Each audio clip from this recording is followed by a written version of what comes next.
Some arena though first, where Ajax in their familiar red and white take on Roda in preparation for their big clash, which takes place against Atletico Madrid in the Vicente Calderon on Wednesday, the pinnacle of their season.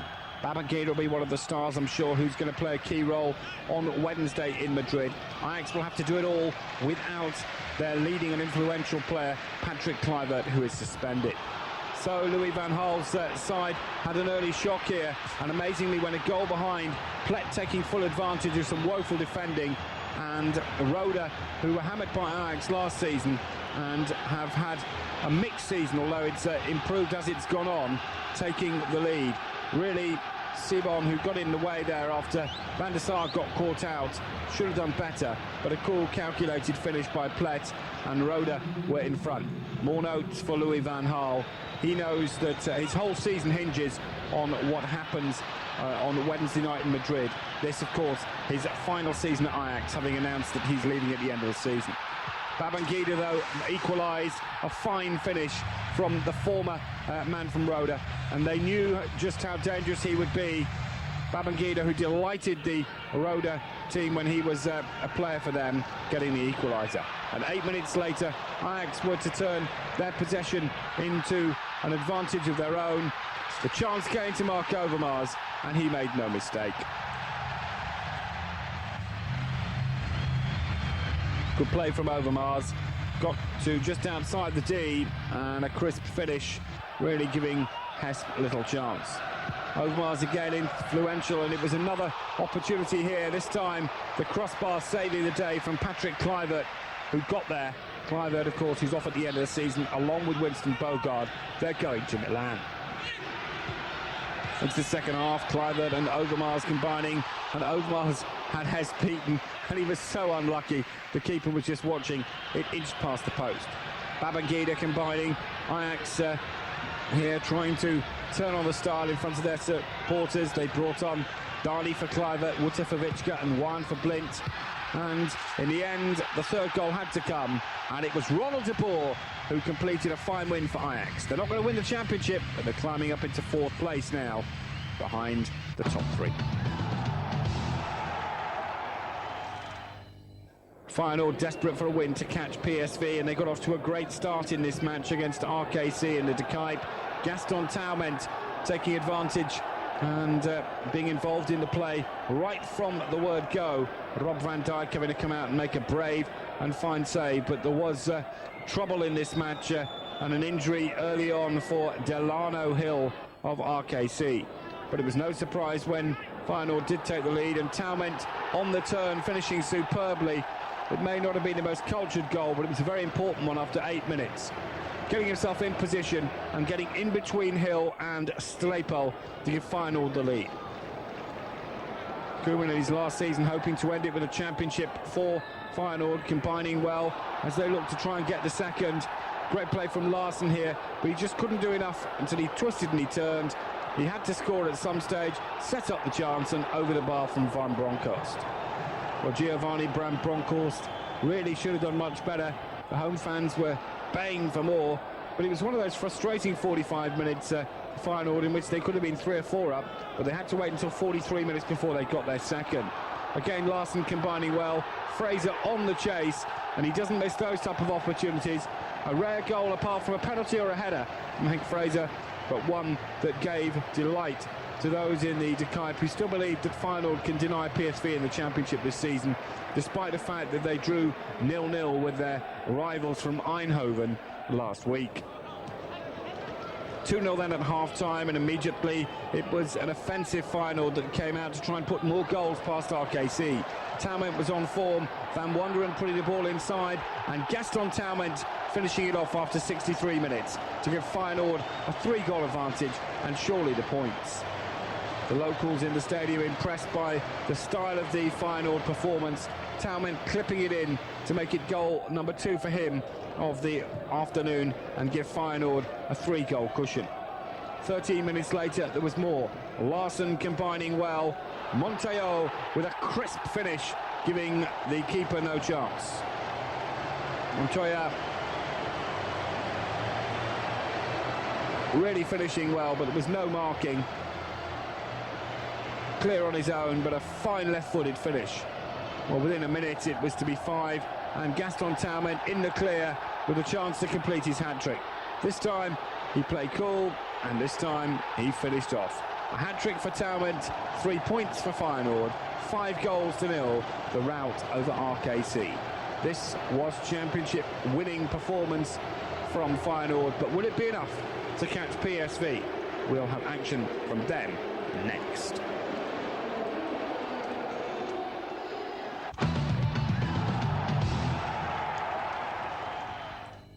An extraordinary match in the Philips Stadium in Eindhoven. It'll be remembered for 2 incidents. Well, PSV dominated, as you would expect, and there was certainly confusion amongst the supporters of the colour of the jersey worn by Arno van Zwaan. But Wim Jonk was in no mood to be anything less than aggressive. The Fortuna Sittard did have chances of their own, and certainly this was one of those in-and-out performances from the current leaders and favourites for the Dutch Championship, as Fortuna Sittard in the dark colours threatened Ronald Waterhoos. Dick Advocaat, the former coach of Holland, and now very much the mastermind at PSV, was hoping for more, but it was such a bitty performance from PSV that one couldn't help believing that there was going to be some drama. Then came the moment when PSV felt they'd scored. Again, some aggravation. Stan Valks going in number 4, and off the line there was a bit of pushing, and to be quite honest, it looked a harsh goal to be disallowed. Here's Valks going up. Now, there wasn't too much wrong with that, and that was one of the major talking points of the first half. But the game will be remembered for a penalty 10 minutes after half-time in the second half. PSV starting the second half brightly. Now the question was that a penalty? Well, Fortuna Sittard in particular, Mark Burt, feeling that was a very harsh decision from Van Egmond, the referee, and it was to lead to more controversy. It was the turning point of the game. Take a close look at it. The big question is, there was contact, but surely Marcello made the most of it. Anyway, the vital moment, Wim Jonk, 55 minutes, no mistake, he scored. Amazingly, Mark van Bommel on the bench was sent off for showing dissent to the decision, the quickest sending off in Dutch football history. So the points then for the home team in that one. PSV still riding high, but 20 in action against Volendam, knowing that they had to win to keep in the championship hunt. And what a great start with Johnny Bosman giving them the lead. 20 in the red shirts here by a goal to after 8 minutes. They have been the most unlikely challenges for the championship, really, although they have got some good players here, in particular number 10 Arnold Brunig, who I think is a fine player. Number 6 Paul Bosvelt running the show. Conditions hardly ideal here in Enschede, and into the second half with 13 minutes left, it was to be 2. Teravis involved and unselfishly setting up goal number 2 for Bosman to give 20 a 2-goal advantage. Teravis really doing well, and he could so easily have scored himself, but it was so simple for Bosman. Well, 20 then went on the goal-scoring route and were to double their advantage from 2-0 to 4-0. The third coming up, a simple finish here for Bosvelt. 3 for 20 and a first for Bosvelt. And again, this time the cross coming in from Jan van Halst. Bosvelt knew exactly where he was going to place that one. So he gets a goal after 86 minutes, and 3 minutes later he gets another. McKinnon involved in the start of the move. Teravis continuing, and Bosvelt here. Fine goal, lovely touch from Brugink, and Bosvelt 4-0. The touch of Arnold Brugink was the key to it, and 20 doing very well indeed. 4-0 against a Volendam side that were hard to wear down. 4-0 the final score. So there we have it. Monaco in action here in the white against Rennes in the red, and the league leaders of the French First Division taking the lead after 37 minutes through Legwinski. Massive week for Monaco, of course, who lead by a goal to 0 in their quarter-final first leg against Newcastle. The return on Tuesday night. It should be a fascinating battle for a place in the semi-final. Well, Rennes made things difficult, and it was Lassisi who went close to equalising, but into the second half, Monaco had all the action and all the chances, and Legwinski making what the game looked safe just a minute into it with his second goal, really giving no chance to Handorovic. From then on, it was all Monaco, as you would expect. Benariba and Victor Ikipa combining, and in the end, John Collins making no mistake. Anderson's touch was so important, but super play between Ikipa and Anderson. Collins, though, getting the final touch. Monaco maintaining their position at the top of the league with a 3-0 win over Rennes.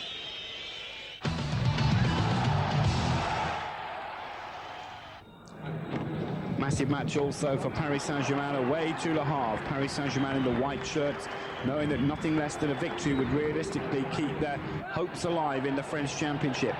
Remember, they've got to play AEK Athens on Thursday night in a game that you'll be able to see with us in our Cup Winners' Cup special, part of a double-header along with ARK Solna against Barcelona Thursday night. Well, the one opportunity that Le Havre had was from the penalty. It was Bertin who took it and missed, and what an opportunity for Le Havre. Well, certainly frustration all the way, and Paris Saint-Germain thought they'd scored. Ngotti's free kick deflected, and into the second half it was to be a tale of two penalties this match. Well, judge for yourself on what happened here. It was Wiseski Rojaboli. Well, this time no mistake from the spot. Bertin deciding to take it again. It was a brave decision, but it was the match-winning one. And despite this brave off-the-line clearance, it was Ohanso off the line. Le Havre had a famous win over Paris Saint-Germain.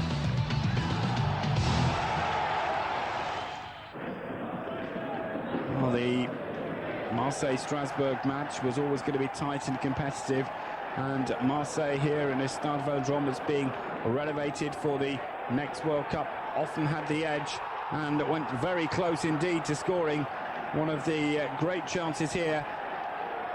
It was Eklofani's shot that took a deflection and onto the crossbar.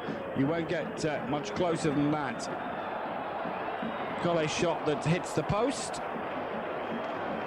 and Zatelli hits the crossbar. Well, you very rarely see that. Open play, double shot, crossbar and post denying Strasbourg. Well, they had an opportunity to win the match and did take it in the second half, and it was Numa who got the only goal of the game.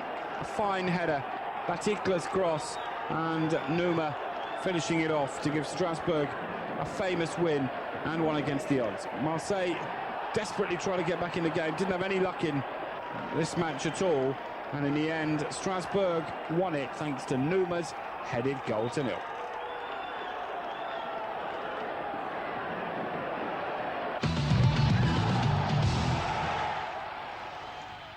The Furiani Stadium here, the venue for Bastia in the blue against Montpellier in the white shirts and orange shorts. And the early action with a deflection, fine save by Pivotot, came Montpellier's way. It was no surprise when Montpellier took the lead after 16 minutes. The gap was open for them, and Sanchez got the goal. 16 minutes on the clock, and Montpellier in front. And it was a cleverly worked goal, but a very fine finish indeed. Well, that was the way of it until the second half, when it was the comeback of Bastia. They didn't play too badly. They thoroughly deserved to get back into the game, and when they eventually did through the header, 13 minutes from time, it looked like they'd salvaged a point. Moreau getting the all-important equaliser. But this was to be a game that was to have a pulsating finish, and so often in French football this season, blink and you miss it. And in the 87th minute, Perez getting the goal that looked to have given Bastia maximum points. Corner from Camadini, and Perez coming in, Bastia leading by 2-1. Well, that looked rough justice on Montpellier, who hadn't played too badly and hardly deserved to lose. But straight from the kickoff, they went down the other end, and the referee played a good advantage here. And watch out for a fine injection of pace. Good cross, and a simple header that was done with consummate ease and with rich aplomb.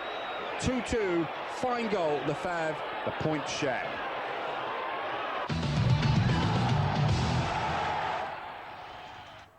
The L'Habit-des-Champs Stadium, the venue then for Auxerre against Caen. Auxerre, massive week for them. They played Dortmund 3-1 down in the Champions League, but still with a sporting chance of reaching the semi-finals where they could face Manchester United. Eric Cantona returning to his old club. Well, here Lamouchi and La Maison combining, and Auxerre playing really well against Caen, and it was no surprise when they took the lead. The only surprise was that they had to wait for 36 minutes. Vial to Lalonde, and Lamouchi's shot giving Auxerre the lead, and a bemused La Maison in the Caen net. Really, he couldn't do too much about that. It was a great effort from Lamouchi. Well, so often when 1-0 to Auxerre occurs, they made it too quickly, and this was no exception. Again, a simple move and a cute finish. The angle certainly didn't help Lilian Lalonde. He was off balance, but he took that exceedingly well, and he's sliding in. And Auxerre had 2 goals in 3 minutes, and were leading by 2-0.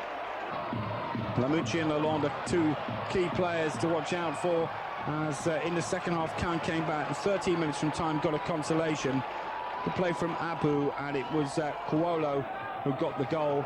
But Auxerre had the last laugh on a night when they picked up maximum points. Diomed's cross and Lalonde coming in. That's a fine header, and 3-1 the final score to Auxerre, who beat Caen and set themselves up for the Dortmund clash, which takes place on Wednesday.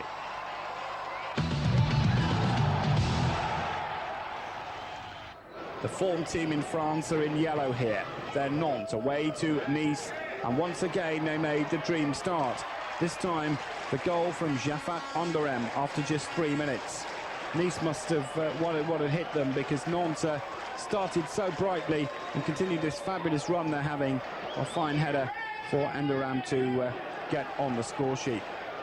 Well, they had to wait until this second half before they increased their advantage, but the flag stayed down, and Rocha made no mistake to secure another victory for Nantes with the second goal of the game.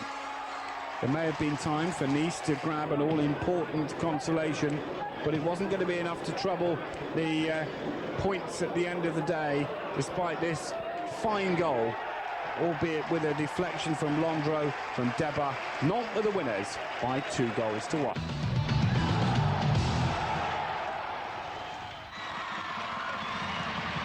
Next to Bordeaux against Caen. 2 teams coming out for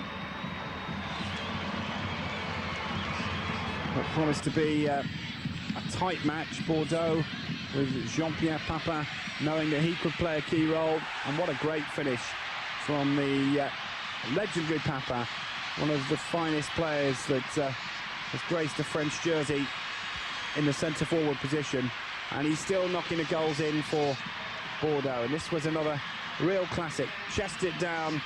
He was given plenty of space, but he took it superbly, and Bordeaux led after 22 minutes. Fine finish from Papin, and a thoroughly deserved lead for Bordeaux, but can't hit back, and the flag stayed down. And what a finish from me. 33 minutes gone, a superb chip over Baudard, and it was 1-1 in all square. Papin, though, was determined to play his role, and he was instrumental in setting up Micoud for goal number 2 for Bordeaux just before the half-time break. Lovely little pass through, deceiving the Caen defenders, and Micoud doing the rest. So 2-1 to Bordeaux at half-time. And then came the controversial moment of the match. Last line of defence, and Gala seeing red. The referee had no doubt. Gala, one really has to think, is a little unlucky there.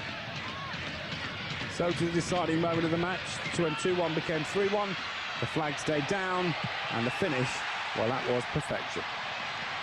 Solo getting the goal. He kept his nerve, kept his cool, and Bordeaux win by 3-1.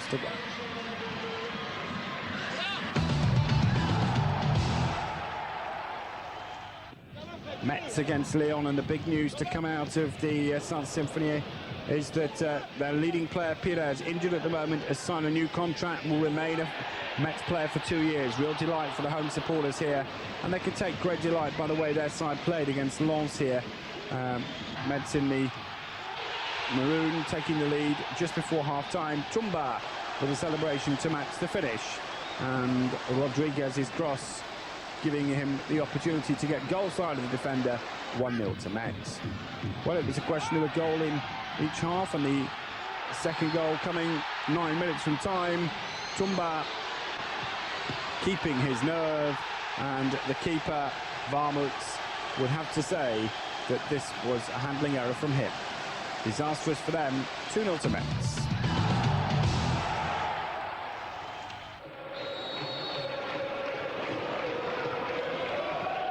Lyon against Guingamp, and Lyon in the white desperately in need of a win. And the opening goal of the game was very important and significant, and it came on 14 minutes.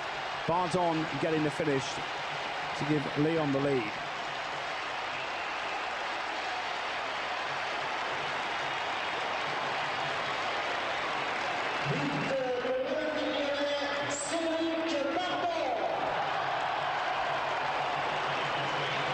So 1-0 at half-time, into the second half, and what Lyon needed was a second.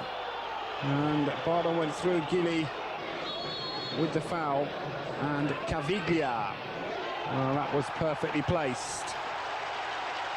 Great goal. 6 minutes into the second half, he struck it sweetly, and Lyon had a 2-goal advantage. Scardo, 6 minutes from time, a crisp shot and a consolation for Marta, but in fairness, it was a pretty comfortable victory for Lyon, and an important one as well. So there we have it then, Monaco. Tenerife in the white shirts and blue shorts in action here against Bilbao, the draw specialists with 5 in their last 7 matches. Well, Tenerife here were to take the lead after just 7 minutes. Wanele doing well from Llorente's cross, and 7 minutes gone, they take the lead. They'll feature, of course, in our UEFA Cup special on Tuesday, along with action-packed highlights from Inter Milan against Anderlecht, and also from Schalke against Valencia. Stand by for that on Tuesday night. Well, this was a Spanish league game that flowed both ways, and it looked like it was going to be dominated by Tenerife when they went 2-0 in front. Good play from Wanele, but Codro with his 3rd goal of the season, and 5 minutes before the break it was 2-0. But a crucial goal just before the break that brought Bilbao right back into it from Uzaiz, his 10th of the season, and suddenly the whole match had changed its course. A really important moment, and 2-1, and they were back in the game. But would you believe it, just before half-time, this happened. Foul on Espartera, and there was no doubt that this was a penalty, despite a late dive.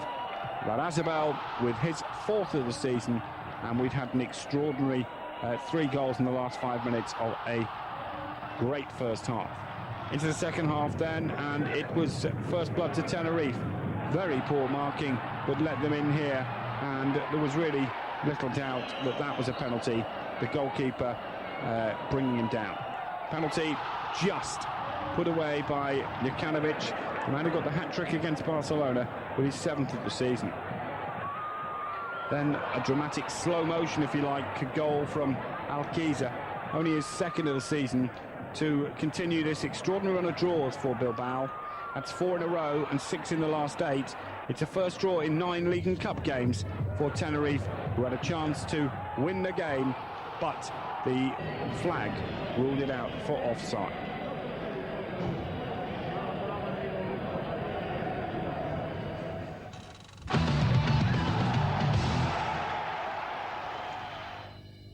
So to the Vicente Calderon, and Atletico Madrid, who before last week had lost 1 in 24 in all competitions, now managed to find themselves losing 3 in a row. Hardly ideal preparation for the big game against Ajax on Wednesday. They went a goal behind to Ortega, whose 3rd goal of the season after his 12 million dollar move from Argentina, and he's graced the home supporters. Great start then after 7 minutes, and it was worse. Well, Ortega was involved in the goal that made it 2. Escurza with his first of the season, putting Valencia 2-0 in front. And this is turning into a horror story week for Atletico Madrid, having lost to Betis 3-2 and then surrendered a 3-goal lead against Barcelona to lose in one of the matches of the season so far 5-4. Things one thought couldn't get much worse, and a crisp finish from Ignacio, his first goal of the season, gave Valencia an unlikely 3-goal advantage. Start of the second half, and could Atletico Madrid make the comeback like Barcelona did to them? It started well with Caminero. 10th goal of the season for Caminero, and his reaction to the fans suggested the comeback was a real possibility. Poor marking from Valencia, but 3-1 nevertheless gave them an opportunity. Kiko had a chance for 3-2, and a brilliant off-the-line clearance by Cáceres. But the longer the game wore on, the more Atletico Madrid pressed forward, the more chance there was of a Valencia breakaway goal. And Ortega spotted Leandro, whose celebrations once again, this extraordinary style. It's his third goal of the season, and it was a fine 3 points for Valencia, who plays Schalke.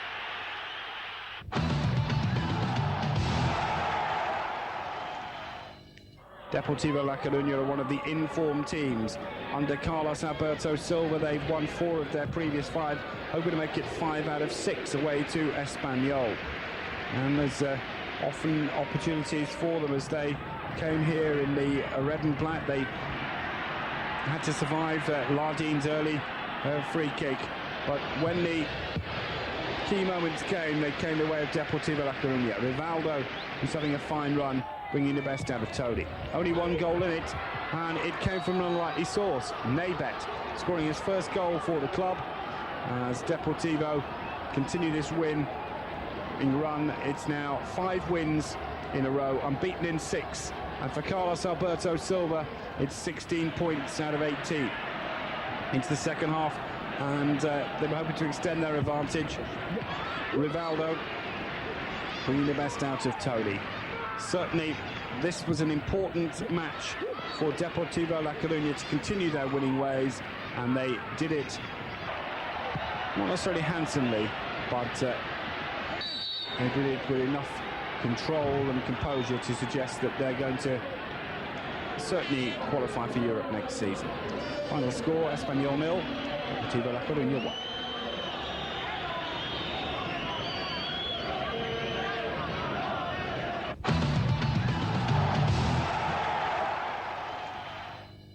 Not a good week for Vallecano in the white here against Real Betis, the informed team. Monday it was confirmed that coach Zambrano, who began with a victory against Real Madrid, has become the 13th sacking in Spanish football this season. He's left the club. And what a disastrous weekend it was, with this man, Alfonso, doing all the damage. Here, grabbing his 19th of the season and on his way to a club record for Real Betis, and also a second consecutive hat-trick. Betis looking for 6 wins in a row, which includes 3 against Real Vallecano. Made no mistake in the second half, making it 2. Goal number 20 of the season for Alfonso, who now had equalled the club record set by Rincon in the 82-83 season. Could he break it? It didn't take long for him to get an opportunity from the penalty spot. Valentin fouling Rios, and Alfonso given the opportunity to go into the Real Betis club scoring records with his 21st goal of the season.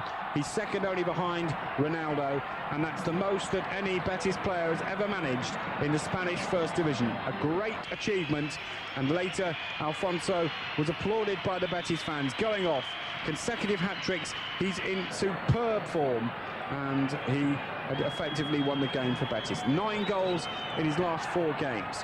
Well, Pierre came on, and it was amazing that Pierre was to be the man who got goal number 4 for Betis. And Vallecano, well, they must have known their fate. Zambrano's been sacked, and Betis continue to win, this time 4-0 at lacklustre Vallecano.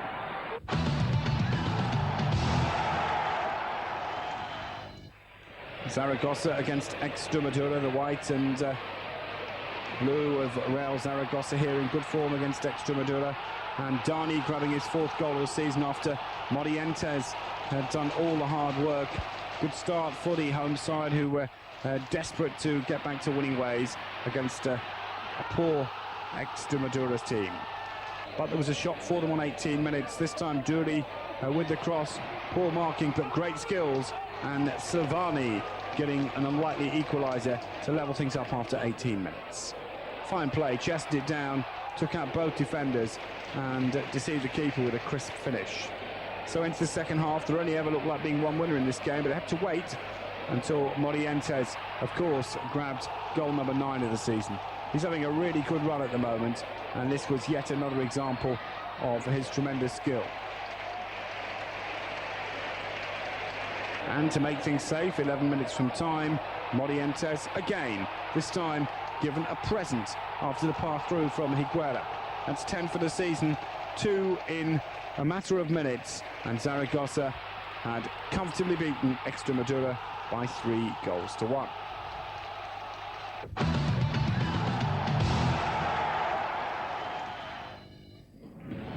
Compostela in the blue and white here against Valladolid, and this was to be a tight match, always going to be hard to call, and it was the home side who found themselves in trouble here. A goal behind, Valladolid taking the lead, Victor getting it, but Penev grabbing the equaliser.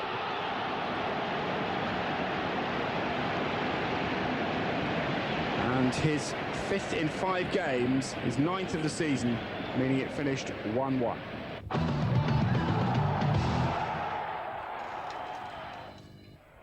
Must win for Barcelona against Logroñés, but they certainly didn't impress, and if anything, this was to be a nervous night for them.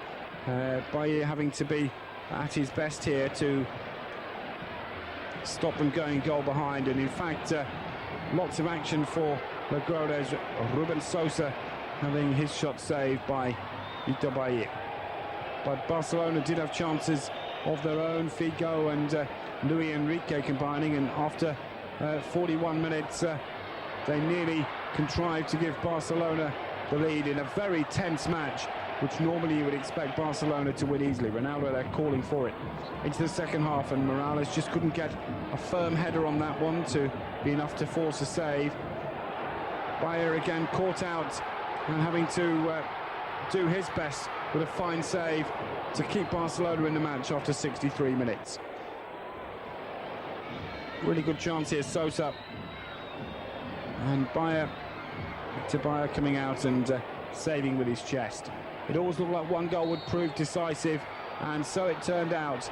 The Nigerian Amunike with his first goal for Barcelona. De La Peña finding him, it was a great header, and 3 very, very important points for Barcelona. Amunike's headed goal giving Barcelona 3 points. But Real Madrid got a win. Welcome back, in action now from Belgium. We'll start with Circle against Liège, and the Circle here in the white looking to try and get in front. Harbour and doing well in the post and the crossbar, saving him here. What a fabulous bit of skill this was, and very unlucky not to have opened the scoring. But Liège found themselves in front here. Fine header by Peters.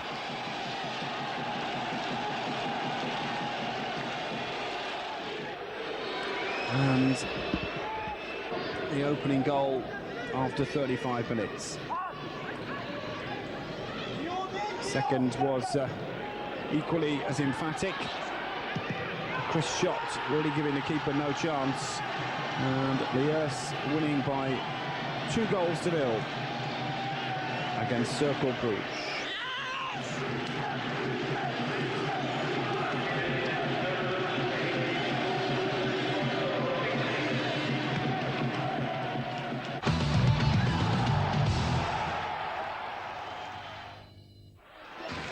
No doubt who the team of the season has been, and that's Mouscouron and they were at it again here in the red against Genk. The corner from Van Dure and Vespale heading them into the lead after 12 minutes.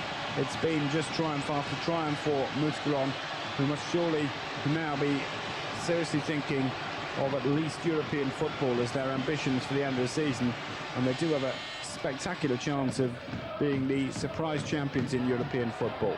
But certainly there was an opportunity here for Genk, and it was a brilliant off-the-line clearance, firstly by Gama, and it was Bahari who saved the day. There were two clearances there. That was Kamara, and that was Bahari. Well, into the second half, and stand by for one of the great goals. Vision, a little bit of a skill, and a tremendous run and finish. And, well, Mapenza is rapidly becoming one of the most exciting players in Belgian football, and this goal typifies some of the runs that he's made this season and gave Mouscron another 3 points.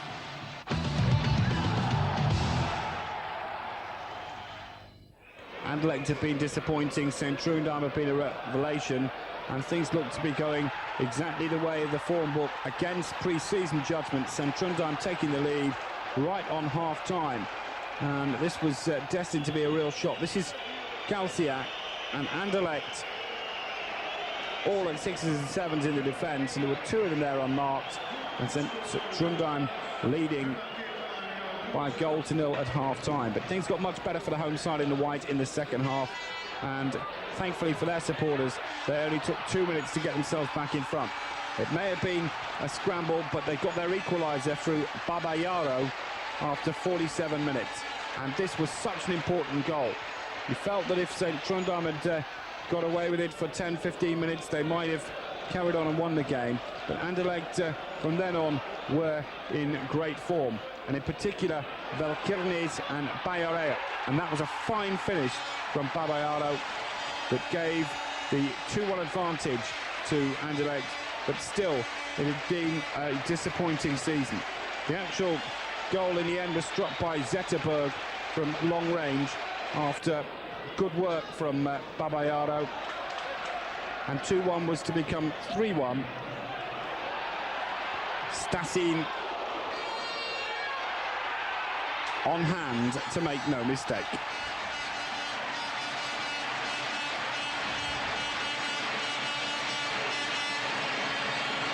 So Anderlecht, having had that scare in the first half, finally gave their supporters something to cheer about with a fine second half performance and a 3-1 win.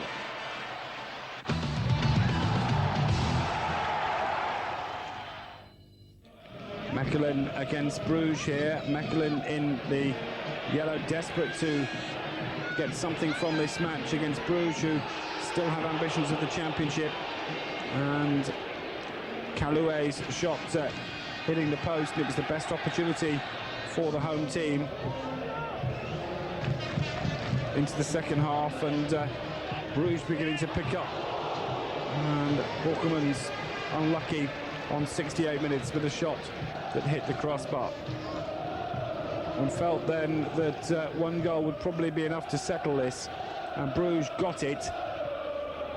De Kock doing well and putting in a deep cross, and the header from Speyer, and Bruges leading by a goal to nil. But it was a bizarre second goal that was to settle the issue, and this one again a real contender for own goal of the season. No pressure on here, and a lovely lob from Gibretz. See the slow motion, you'll see just what a spectacular overhead own goal this was. Classic. 2-0 Bruges. Well, there it is. The Dos Santos Stadium. Rain in Portugal for Porto against Sporting. And a big shock here because Sporting very rarely get a result in this stadium, but they took the lead early. And this one coming from Roberto Beto. Manchester United will be the visitors here with a 4-goal advantage on Wednesday night in the Champions League, and Sporting, to the delight of their supporters, had a 2-goal lead after Pedrosa's free kick was headed in by Pedro Barbosa. It really has been a very disappointing fortnight for Porto, who face elimination from the Champions League on Wednesday after their one and only blot in an otherwise exemplary season up to then. Obviously Porto knew that they had to get back, and they did so quickly. The free kick by Jose Barroso giving them some joy. The keeper will be disappointed not to have stopped it. De Wilde.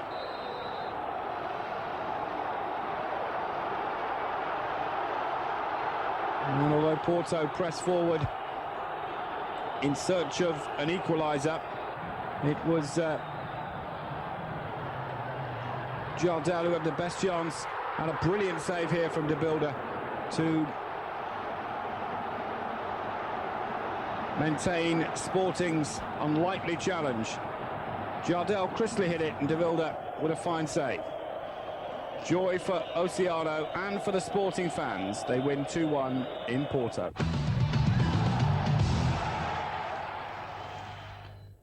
Well, Benfica couldn't take advantage of Porto's lapse, and this was an extraordinary match against Salgueiras. It all started so well for them, João Pinto combining with Edgar in the Stadio de Luz, and they love a celebration in Portugal, don't they? 1-0 as Benfica take the lead, and it looked like it would be a routine win at this stage.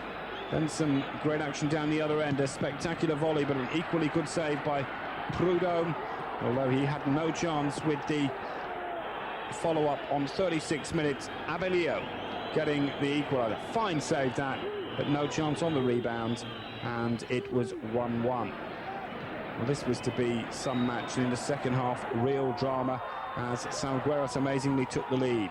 Fernando Santos with it after 63 minutes. Good work from Salgueiras, and they were 2-1 in front.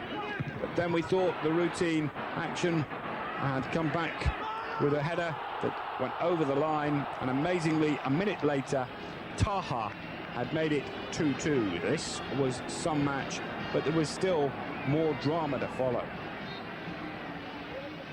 Well, Benfica must have thought they'd done enough, and João Pinto combining with Panduru, surely the points have won. 7 minutes from time, Benfica 3, Salgueiras 2, and more importantly, the heads have dropped from Salgueiras. Benfica are 2 down, going to Fiorentina in the Winners' Cup on Thursday, but then real drama. 3-3, a brilliant finish. Seura, Marco Seura, making it 3-3 with 1 minute to go. An unlikely point, surely, for Salgueiras, and one thing's for sure, it was to be greeted with boos, but to be later followed by greetings of dismay. For in stoppage time, it was to turn from agony to even more, as Salgueiras grabbed